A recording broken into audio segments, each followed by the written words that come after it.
Unsolved murder cases. It's an issue plaguing the city of St. Louis, especially when it comes to cases involving children. 14 kids have been shot and killed in the city so far this year, and arrests were made in only one of those cases.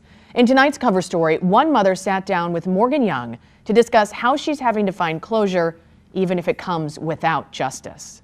It's kind of ridiculous. We just want someplace to take our kids that are safe. It was a scare, followed by a sigh of relief, a reminder to hug their kids a little tighter. Ifiak and Don Usenga were with their small children at a park back in 2015 when a 3-year-old boy was shot. If my son had got shot, I would be stalker raving crazy out here. They had a 3-year-old son of their own that day, forcing them to ask themselves what they would have done if the bullet had hit their son, Xavier. The couple had no way of knowing. A little more than 4 years later, they would be forced to answer that question. And he's just like my little man, always like right there with me. 7-year-old Xavier Usenga was killed by a stray bullet while walking in his neighborhood with his sisters.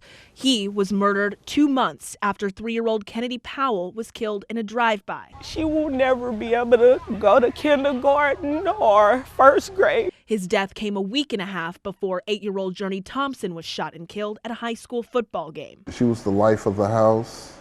She was the protector. So far this year, 14 kids have been killed in the city, 13 of them over the summer alone. The red indicates the cases without arrests. And if you take a look at all 49 cases of kids killed in the city since 2015, less than half have been solved. Thanks for coming. Thank you for having me, Morgan.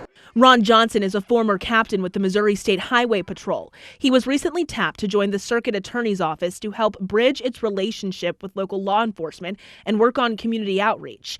After 31 years in law enforcement, he says investigators need people to come forward to solve these crimes. It is crucial. I think that is the key. Have you had those conversations with people about, maybe them telling you why people are not coming forward? Are they afraid? Well, I think we have to look at our criminal justice system. There's still a lot of distrust, especially in urban communities across the country and in St. Louis in particular. Urban communities like North and South St. Louis City, where these murders happened. There's also concern about if I come forward as a witness, will I be harmed or will my family be harmed? Fear and distrust getting in the way of justice. Johnson says the Circuit Attorney's Office and St. Louis Police are working together to create a united front to rebuild trust with the community and work to get more resources. He says the focus is on asking for more money for the Witness Protection Program. On the heart-wrenching list of names, Xavier is number 10. Days after the shooting, Malik Ross confessed to firing the shot that hit Xavier. His story matched my kid's story. But prosecutors didn't find enough evidence for murder.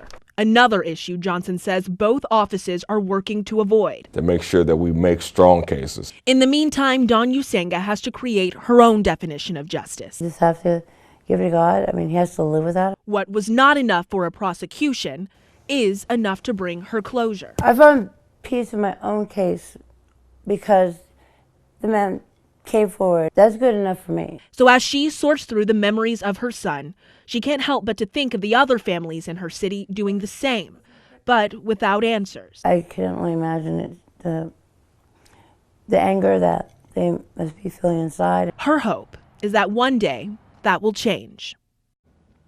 Today actually marks exactly 3 months since Xavier was killed. His 2 young sisters were with him when he was shot and actually tried to resuscitate him.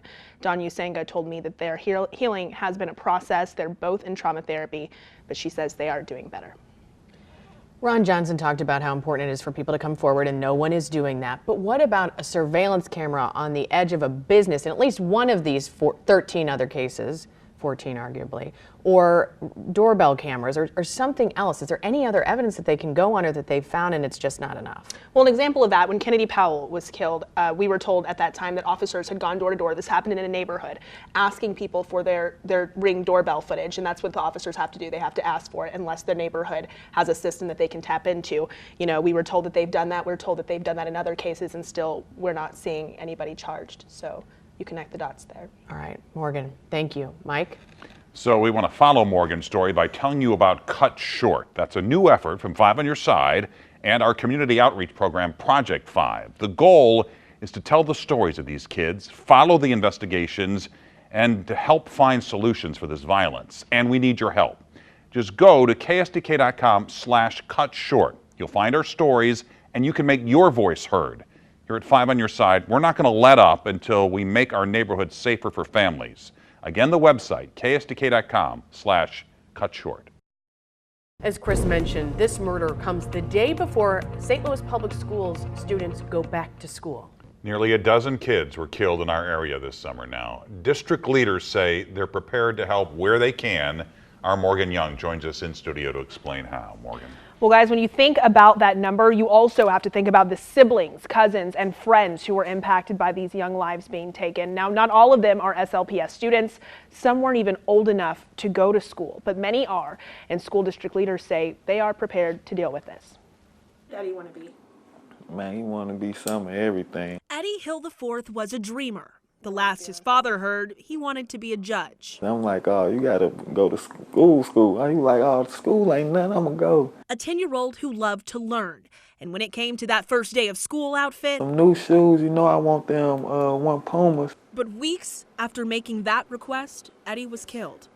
Boom, boom, boom, boom, boom, boom, boom. I knew he was running to the door. Thinking the pops were fireworks, hit by the shots fired into his home. Eddie, I'm bleeding. Eddie Hill IV won't become a judge. He won't make it to 6th grade at all. His vigil was one of nearly a dozen held for kids in this area this summer. Flowers, toys, balloons, heartache. And as summer draws to an end, the signs of that sadness remain. But that's not all that's left. Just see him on the ground, bleeding. He just kept trying to get up. Just 3.5 weeks after using his own shirt to stop the bleeding from his little brother's gunshot wound, 15-year-old Raymond Kemp will start the 9th grade. Do you have any concern about how he may be handling his feelings? I do. I don't want the last shout to be away from me. Or I don't want the cries to be away from me. Do you feel ready to go back to school? No. These are the emotions social workers with St. Louis Public Schools prepared to respond to at the start of each school year. Unfortunately, the social workers are all too familiar with this process. Over the last 4 school years, SLPS has lost 15 enrolled students over the summer to gun violence. That does not include those killed this summer. The system's protocol is to have a crisis team at the impacted schools on the first day, ready to serve students and their families. The challenges is that it happens all too often, and that the staff and the students are angry, and sometimes they're numb. SLPS has 40 social workers in place for its traditional schools. Are 40 social workers enough? No. 3-year-old Kennedy Powell never grew old enough to make it to school. Then there's her friend, Oriel Fenley, who has to return after watching her friend die. She got shot in her chest. And being wounded herself. They shot me in my back. Traumatic experiences and what they've left behind. Are you scared? Yeah, sometimes. A shattered sense of security. And Kemp says moving on isn't an option. I don't think I can. The lesson is how to move through. My aunties, mom, dad, I talk to them a lot. Everybody gonna take that and move forward. It's not the lesson you'd expect to hear during back-to-school season. Certainly not the one he deserves. But when you come from a family of dreamers, you learn to rise. And this family says that's just what they'll do. Now, another thing you have to factor in with all of this is transition. Oriel Fenley, the 6-year-old who was shot, moved this summer. Then Kemp's mother says he will start the year at his own school but might move because he's just not comfortable being in his home. His father told me he has faith his son will be okay, but he does admit that this school year will definitely be a challenge. I think the biggest concern is what she said, what the counselor said, that people are going to get numb because this is happening over and over and over again. We cannot get numb from something like this. And that's something that we were talking about in the newsroom. I went to the vigil that we showed there. There were so many children there. And after a while, they had the t-shirts, they had the bandanas on, and you know, you don't see so much emotion because they had been to so many this summer. And that 15-year-old brother, he looks broken, and understandably. Do these social workers go and seek out the kids who have been affected, or do kids have to come and find the help from the social worker? St. Louis Public Schools puts their social workers in the schools where those children were to help with those families, and they say that they are in contact, and they are asking those families as well to reach out to them. So if they're friends, cousins, anybody, if you know that your child's affected by this, they are welcoming them to reach out to them. Because that's some serious therapy needed. Definitely. For sure. Morgan, thank you.